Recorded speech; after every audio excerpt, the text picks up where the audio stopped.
Hello and welcome to my channel, Rhino here. Today, I'm a bit tired of people like AIG and Matt Powell, so I'm changing course a bit and covering a video by Brian Holdsworth called Undeniable Proof of God's Existence. I have seen many a video claiming to have undeniable proof, but I have yet to find this undeniable proof to be compelling. Let's see if Brian finally does it.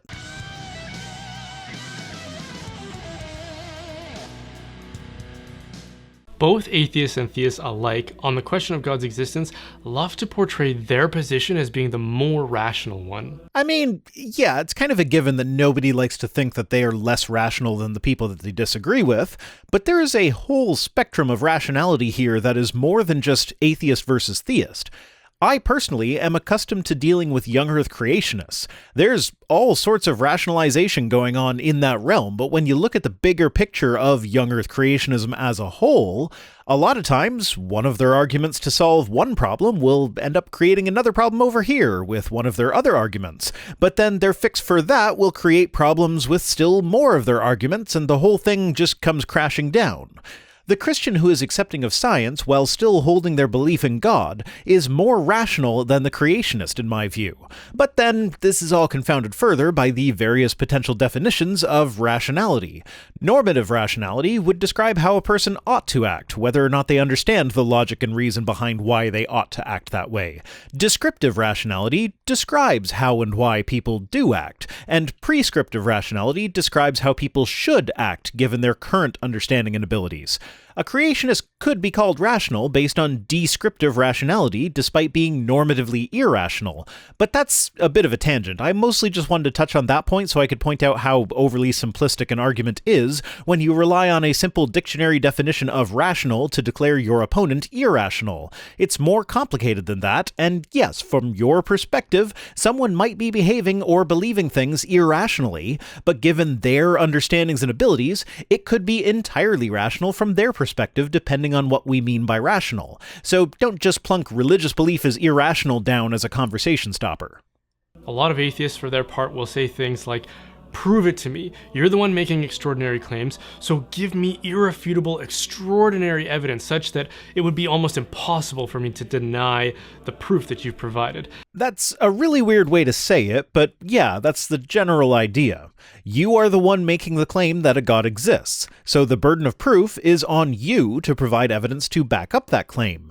Yes, I am aware that atheists do exist who positively assert that no God exists, and they bring the burden of proof upon themselves, but I tend to be one who just remains unconvinced and am waiting for sufficient evidence to convince me. What will this evidence be?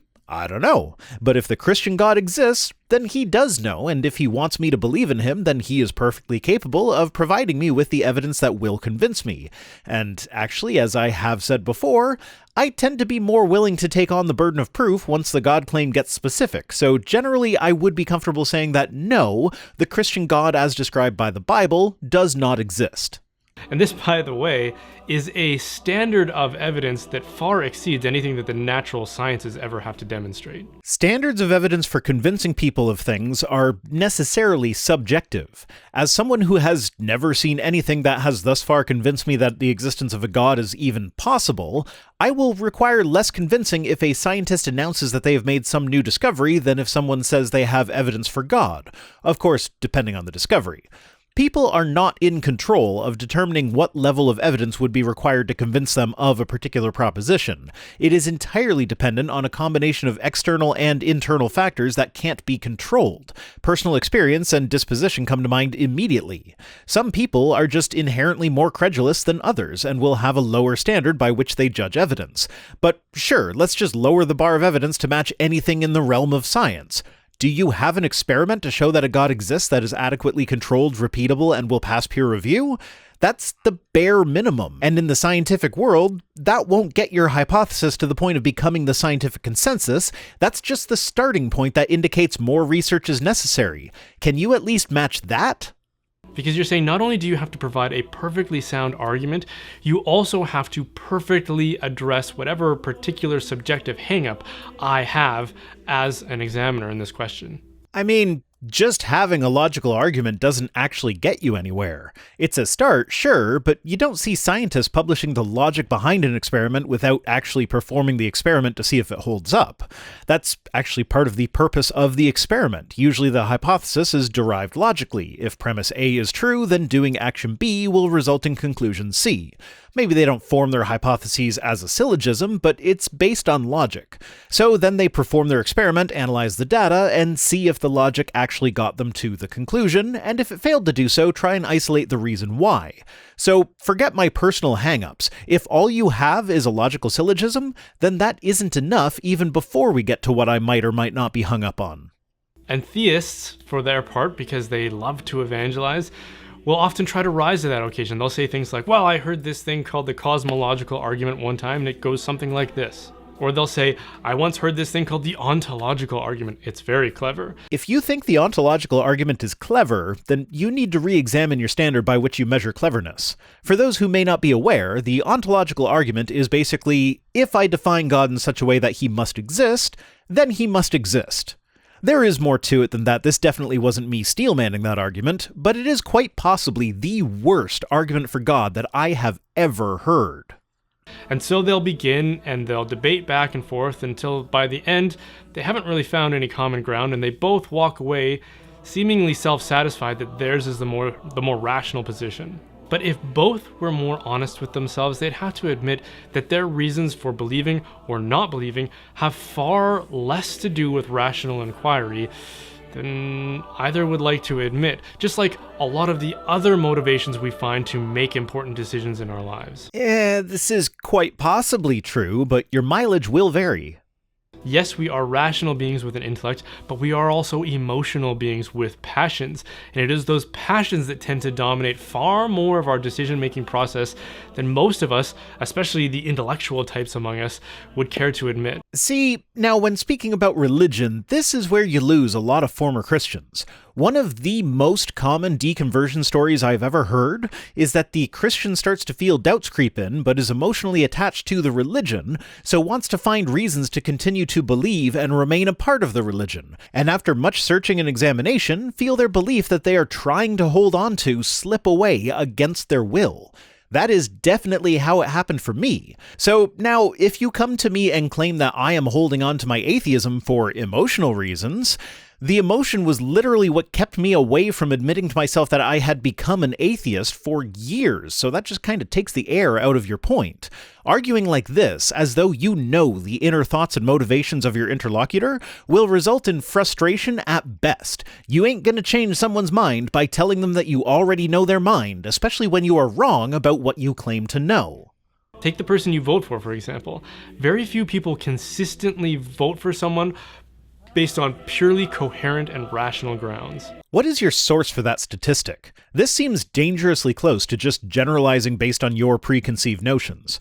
For me, I look at the politicians' platforms and vote for the one whose platform most closely aligns with my values. Sometimes I will vote strategically. Living in Canada, I have the advantage of not being in a pure two-party system, so there are some bigger parties and some smaller parties, and it still ends up being mostly the two big main parties, the Liberals and Conservatives. But for federal elections, I am more likely to vote Liberal than for the provincial elections, for the simple fact that the electoral district I am in usually goes to either the Conservative MP or the Liberal MP, and of all the major parties, the Conservatives are the ones that I align with the least, so I would rather have a Liberal that I'm not entirely pleased with than a Conservative whose entire platform is something that I disagree with, often from an ethical standpoint. But for provincial electorates, our district has been all over the map. Right now, our member of provincial parliament is of the New Democratic Party, which, of the Ontario provincial parties, is probably the one that AOC would find herself in were she working in Ontario politics instead of US federal politics.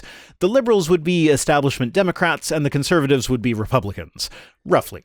My point is, for federal elections, I'm more likely to vote Liberal, even though I disagree with their policies, not for emotional reasons, but for pragmatic reasons. And for provincial, I am more likely to vote NDP because their platform aligns most closely with my values.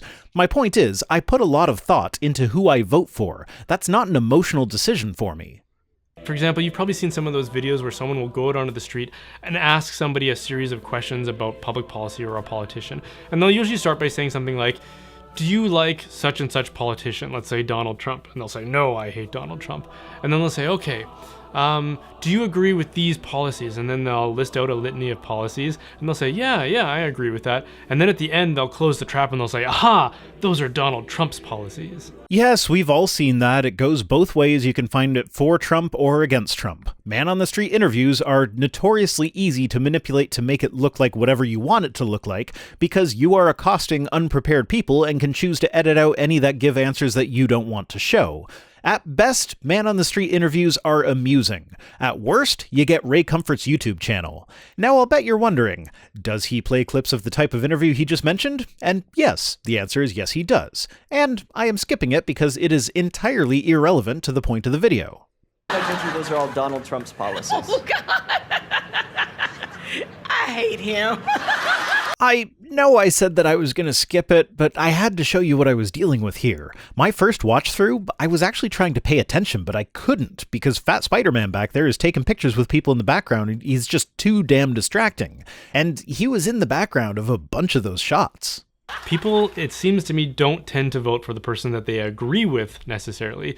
Most people don't take the time to even figure out what the policies are. Man, you seem to have a really bleak view of humanity. But the title of this video promised me undeniable proof of God. Why are we discussing people's motivation for voting? How is this even remotely relevant? Instead, they tend to base that decision far more on the person that they like, based on an emotional response to them, rather than a rational response. Do you know how I decide if I like a politician? I look at two things, their policies and their behavior. Policies usually supersede behavior, but behavior can be so bad to supersede the policies on occasion.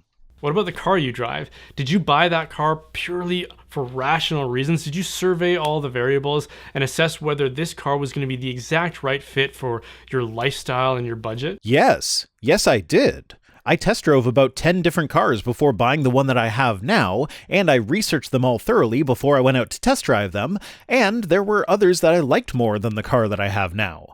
But the payment on the one we bought was comfortably within our budget, and it was rated to be the most fuel-efficient car of its year with a combined average fuel efficiency of about 4 liters per 100 kilometers. It also has a big enough backseat to fit all 3 of the kids, and a generous amount of trunk space. Or did you get talked into something, at least partially, by a smooth-talking salesperson who preyed upon your passions? Nope. I researched the cars that I was interested in heavily before I even started test driving. So before I even began the test drive process, I already had my selection narrowed down quite a bit. Did you pick the white one because you liked the color white? Well, yeah, I chose the color because I liked the color. That part is entirely subjective. Like, sure, some colors might fade quicker than others or whatever, but given that this was my first ever new car purchase and was therefore also the first time I even got to choose the color, I just chose the one I liked. I'm used to driving a beater car, so if I'm still driving this one 10 years down the road and its color is all faded, that's okay. That's actually the plan. I mean, I don't plan on the color fading, but I do plan on driving this car at least for that long, and should the color fade, it won't bother me. Or was it because you understood that that pigment would best protect the car and expand its life? Does paint pigment protect a car? I don't know, that seems doubtful to me. Did you get talked into a more expensive trim package simply because you liked it and with little regard to whether it made a lot of rational sense to spend the extra money on it? I got the trim package that I got because it was the one with the features that I wanted. I would have been able to afford the top tier trim if I wanted to, but the only difference between that and the one I got was a built-in GPS, nicer speakers, and nicer headlights. It has Android Auto on all the lower trim levels, so no need for built-in GPS. For the speakers, I mostly just listen to podcasts and audiobooks, and I'm not an audiophile by any stretch of the imagination, so the nicer ones don't make sense for me either. And to be honest, I can't tell you what the difference would be between the headlights that I got and the ones in the top-tier trim package, so maybe they would have been amazing and worth it. I don't know, but I'm happy with the headlights that I have, so I'm not really worried about it. Buying a car is a huge financial decision that will have major implications on your life and your lifestyle. Yes, which is why I carefully researched several different vehicles before I even got to the test drive stage. And do you know what? When I ordered the car, I had a touch of buyer's remorse. Not because I didn't think the car was the rational choice, but because of all the cars that I test drove, it was actually on the lower end of the enjoyment spectrum. I actually went out of my way and purchased a car that wasn't as fun to drive as a lot of the ones that I test drove because it checked all the important boxes like budget, fuel economy, and room for the kids. And I don't regret it in the slightest. So how many of us go into that process saying, I need the best option proven to me with all the necessary evidence so that I can make the perfect rational decision before I go ahead. I don't know how many people actually do, but I certainly did. I've been poor enough in the past that I know what it's like to look at the dwindling roll of toilet paper and wonder how I'll be able to afford to replace it when it ran out, knowing that I wouldn't have the money for it. So when I found myself with a job that would allow me to actually be able to buy a good, reliable car, I wasn't about to waste that money on something emotionally satisfying that I knew I would regret in the long term. And don't mistake what I'm saying here. I'm not saying that no rational inquiry went into that process, but I am saying that it wasn't purely rational, and it wasn't the best rational decision. There is a degree with which your emotions took part in that decision and influenced you in a different direction. I'm not denying that there was at least a bit of an emotional impact on the decision, but it was incredibly minor, and I actively worked to minimize it. What did you eat for breakfast this morning? Well, today it was a muffin and some yogurt because neither me nor Mrs. Rhino slept well last night, so neither of us felt up to preparing our normal breakfast, which is usually a fruit and spinach smoothie. Did you calculate the exact amount of nutrition and energy and vitamins based on some proof that had been conveyed to you in the past, undeniably so?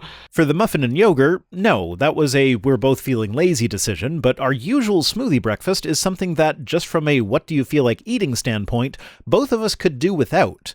But we decided a couple years ago that we needed to start eating healthier than we had been up until that point, and the smoothies were one of the changes that we made when we made that decision. So yeah, we kinda do decide on our breakfast based on rational evidence-based reasoning. Or did you just eat what you wanted because you liked it or because it was convenient? Convenience today, but usually no, it's something we have actually put thought into. I feel like this video isn't actually going to give any proof of God's existence. He's just going to harp on about how we don't make most of our life choices based on evidence and rationality, therefore we shouldn't make the choice of what religion we are based on evidence and rationality, use emotion instead. At least, that's where it seems to be going. Maybe I'm wrong, but this seems like an awful lot of preamble for what should just be a simple case of presenting your evidence. And though that may seem like an insignificant decision, when you multiply it by 365 days a year through a pattern of consumption and nutrition, that contributes to a major outcome in your quality of life and your health. Yes, hence our choice on most days to have a nutritionally dense smoothie. Or what about when your significant other said, "I love you," for the first time?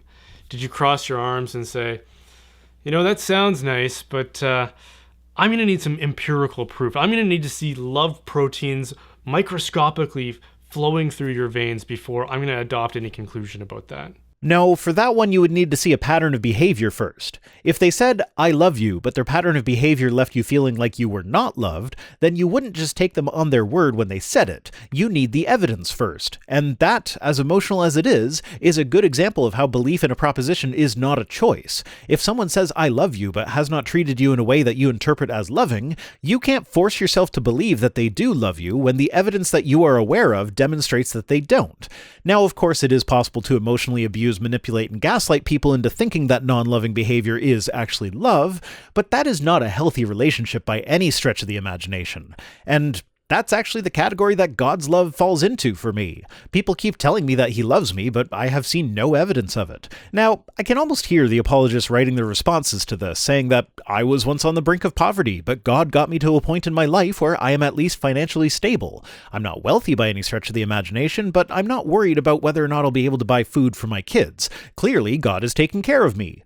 Well, the funny thing is, it wasn't until after I became an atheist that I started actually having enough money to be relatively comfortable. So if we're continuing our analogy, this is the abusive partner treating you like crap when you're not standing up for yourself, but as soon as you try to leave, they shower you with gifts and praise to try and lure you back in. That's an abusive relationship, not love. Or did you just go, "Really? Me? You love me? Oh, that's so nice." Now, would that be anyone's reaction if there wasn't a history of interactions where such an emotion was demonstrated? Evidence of such feelings? And yet, how many of us have been manipulated by those words and deceived by someone who probably didn't have our best interests at heart? Ooh, you're pretty close to figuring out the problem with God being an all-loving being in a world with this much suffering, especially considering that the Bible itself states rather unambiguously that most people will end up in hell. But when it comes to the question of God, we sit back and want a perfectly, purely rational explanation, an answer to all of our questions and objections. Well, I mean, God is supposed to be all-powerful and all-knowing, and he supposedly wants us to believe in him. It would take literally no effort on God's part to provide perfectly rational answers to our objections if he actually wanted a relationship with us. Like, we don't decide to go on a date with the person that said, "I love you," if they have kept themselves hidden from us for their entire lives and never let us know that they even exist. We need a history with the person before the "I love you" statement becomes meaningful. Without the history, and without even knowing the person who says "I love you" even exists in the first place, we are left with a picture of a really creepy stalker that might be the subject of their own horror film. And if we don't do that for all the other important decisions that we make in our life, isn't that a bit of an indictment about our sincerity when it comes to the question of God? No, it is not. If Christianity is true and God is real, that would be the most important thing that we should know in our entire lives. After all, it's eternity on the line. A healthy breakfast is only about this life. So, if we grant for a moment that belief in God is actually something that you choose, this would be a choice that could drastically impact both this life and our eternal life. Would it not be better to make such a choice in as informed a way as possible? And of course, this ignores the fact that belief really isn't a choice. If it were, I know a lot of atheists that would still happily be Christian, including myself. And oftentimes, the deconversion into atheism results in a lot of pain, ended marriages, sometimes even being ostracized from their communities. If it were a decision, and it were a decision based mostly on emotion, most of us would still be Christians. But as it happens, atheism was the rational conclusion that couldn't be avoided no matter how hard we tried. And why do we do that? Is it a defense mechanism? Why would it be a defense mechanism? What are we defending against? It seems to me that it probably is in a lot of cases. I myself hid behind those kinds of objections and questions and said, the burden of proof is upon you. Telling the person who has the burden of proof that they have the burden of proof is not a defense mechanism. It is the appropriate response to being told to prove something that you are not claiming. And I would say these kinds of things to the people that were trying to inspire an appreciation of the divine within me. I mean, if you can't demonstrate that the divine even exists to begin with, how am I supposed to be inspired by it? The truth is, the difference between people who have a sincere belief in God and those who hide behind a rational facade is the difference between humility and pride. So, wait. Are you saying that people who believe in God and give rational reasons for their belief are insincere and prideful, while those who have irrational reasoning for it are being humble and sincere? Or are you saying that those who don't believe and give rational reasoning for their non-belief are the prideful ones? Not reason and superstition. People who truly and sincerely, with integrity, believe in God usually do so because they've gone through some sort of an experience where they had to admit to themselves that they simply aren't smart enough to riddle out a theory of everything or the singularity behind all that is. So, humans are too dumb to figure out every last bit of scientific data about the universe, therefore God? Is that your argument here? I feel like that's another point against God. If he created the universe for us, why would he not make it in a way that we are capable of comprehending? Not to mention the fact that it's another big old God of the gaps argument. Which is what you would have to do to have God perfectly proven to you in a rational way. Is it, though? I mean, it certainly would be a convincing demonstration if someone could just, kneel down and pray and then rise up with complete knowledge of all the workings of the universe, but that's not what I'm expecting. They experience enough of a twinge of humility that they can say something like, God, I don't know if you're out there, but if you are, I think I would like to know you. And you think that I didn't try anything like that in my whole deconversion process? And something like that traces my own experience with God. And something like that traces my own non-experience with God. Why'd he answer you but leave me hanging? I said something like, God, if you're out there, can you reveal yourself to me in a way that I will understand and be able to appreciate?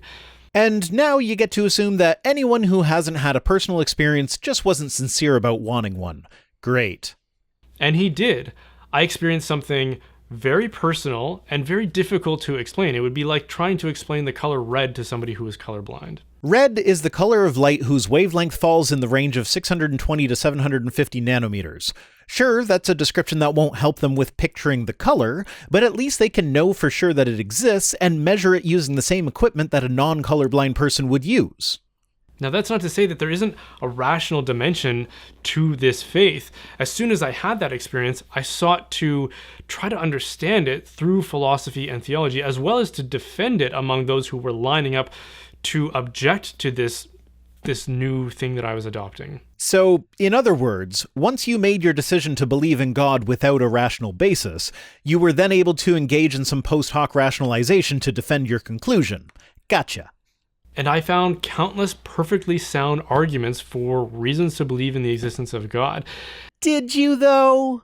An argument is valid if the conclusion actually logically follows from the premises, but it is possible for a valid argument to not be sound. A sound argument is one where the conclusion logically follows from the premises, and all the premises are actually true. So for instance, an argument could go, Premise 1. The guitars in Brian's video are either ESP EC256 single cuts or Slammers by Hamer. Premise 2. They are not ESP EC256 single cuts. Conclusion. They are Slammers by Hamer. This is a valid argument, as it is impossible for the conclusion to be false if the premises are true. But it is not a sound argument because the premises are not necessarily true. There are many other Les Paul-style guitars that those could be, and they may even be genuine Les Pauls. In order to take this from a simply valid argument to a sound argument, we would have to demonstrate the truth of the premises, and given the fact that they are out of focus for the whole video, I really have no way of doing that. The only arguments for God that I have ever seen all have fairly major problems with their premises, with them often relying on our intuitions where they lack evidence. In this analogy, God is the fuzzy guitar on the wall, and the arguments for him can't be shown to be true or false until we get a better picture of what we're even talking about. And I routinely hear atheists say things like, oh, those arguments have been dealt with a long time ago. Well, yeah, most of them have, and they haven't really changed much since they were dealt with. Every now and again they get a revamping to eliminate some obvious problems with their premises, but often these rewordings introduce new problems of their own, or if they don't, they cause the argument to cease to even get you to a god. That's what happened with the cosmological argument. Sure, it used to get you to God, but then it was pointed out that this conclusion was based on special pleading, so it was rephrased to eliminate the special pleading, and now it is so weak that its conclusion cannot be said to be anything more than the universe had a sufficient cause. When it gets closer to being logically sound, it gets farther from concluding with a god. But then they don't seem to have the wherewithal to actually recite how it was that they were dealt with. Maybe not on the spot. I mean, most people don't spend their free time reading theology and philosophy texts, but it's not hard to figure out. Name an argument, and I'll tell you the problems with it. There are responses, to be sure, but they're not definitive by any stretch. Neither are the arguments themselves, and that's my point. And those arguments, you may not find them convincing, but they are sound arguments. No, sometimes they are valid arguments, but usually their soundness is entirely assumptive. But still, that initial encounter for me was a very personal and subjective experience. It's not objective evidence or an argument. No, and I can't argue with personal experience except to point out that we are aware of brain chemistry which can account for such experiences, but without actually having the same experience as you, I can't say for certain what your experience actually was, so it's impossible for me to refute it, just as it is impossible for you to demonstrate that it was more than just brain chemistry. But it is a challenge, or maybe even something like a dare, to try it out for yourself. Been there, done that, got no answer, moved on. It's like, imagine if we were all trying to get into a locked room and to figure out what will actually unlock the door to get inside. And then somebody comes back and they say, I figured it out, I got inside. All I had to do was pat my head 3 times and recite the phrase peanut butter sandwiches. And your response is to say, nah, I'm going to keep trying it my way until the door opens. Yeah, but in your little analogy here, he could demonstrate that he is right by showing the others in the room his little ritual. It is testable and repeatable. Your religious experience, on the other hand, cannot be externally demonstrated and is not testable and repeatable. Well, isn't that refusal to try something that was a claim to have worked betray that maybe you don't actually even want to get inside the room? No, it betrays that I have no reason to think that a silly ritual that has no known mechanism for unlocking doors could be used to unlock a door. but I would be willing to change that position should that person actually demonstrate their claim to be true, which should be trivial in this example. Pride is the reason why so many people refuse to sincerely confront the question of God. Nope, not for me anyway. Now, are you going to stop asserting that you know my motivations long enough to actually address any of the concerns that I've been bringing up? Or is this just a self-congratulatory video meant to reassure believers that the mean atheist caricatures that you're talking about are just too prideful to have actually sincerely given God belief a try? So they're fine if they can't figure out the answer to the atheist objections. They don't need rationality to believe. Their personal experience is enough, and the atheists would have had one too if they actually wanted to know for sure. Humility is a necessary ingredient to get any meaningful response out of that inquiry. If you're humble enough, the all-powerful creator of the universe will grace you with a personal audience. Do you not see the problem with believing that? Hell, that's often the response I get when I point out that God could just choose to reveal himself to everyone in a way that he knows would convince them. Indignation that I would be so arrogant as to expect an audience with Almighty God. But here you are saying that it is humility to expect an audience with Almighty God. And God specifically organized it that way. Now you might ask why? Well, the answer is because God is love, and pride is the antithesis of love. No, pride is absolutely not the antithesis of love. I am proud of my kids. Does that mean I don't love them? Of course not. And I want them to be proud of themselves. Does this mean that I don't love them or don't want them to love me? Nope. Not only can pride be healthy, but a certain amount of pride is inherent in love. Sure, as with most things, too much pride can lead to trouble, but that doesn't make it the antithesis of love. But to explain why, I think we have to pause and define our terms here a little bit, because pride and humility are notoriously misunderstood. Most people, when they think of pride, they think it means thinking too much of yourself. That would be the bad kind of pride, yeah. When in fact, what it really means is thinking about yourself too much. No, that's not pride. That's self-obsession or narcissism. We have different words for these phenomena for a reason, to avoid the very confusion that you're trying to ascribe to a word that shouldn't be there, because we have other words to use for describing those situations. Sure, self-obsession can be linked to pride, but they are not the same thing. Thinking highly of yourself, that is a symptom of pride, but it isn't pride itself, because thinking of yourself in a lowly way or being down on yourself all the time, that's a symptom of pride as well. Are you really telling people with low self-esteem right now that their problem is that they have too much pride? Really? Wow, that's more than a bit of a dick move. Because they are both symptoms of thinking about yourself too much. Nope, that is not the cause of low self-esteem. A lot of times the causes of low self-esteem are external. Things like having abusive parents or partners and physical disabilities are some of the top causes of low self-esteem. And often some of the therapeutic treatment for self-esteem issues is to make a conscious effort to actively think about yourself regularly while purposefully putting a positive spin on what you think of yourself. Pride is literally part of the treatment for low self-esteem. But of course, as with all mental health issues, there is a lot more to it than that, and if you're struggling with self-esteem, it's best to seek help from a qualified therapist than to listen to some guy on YouTube saying that your problem is that you think about yourself too much.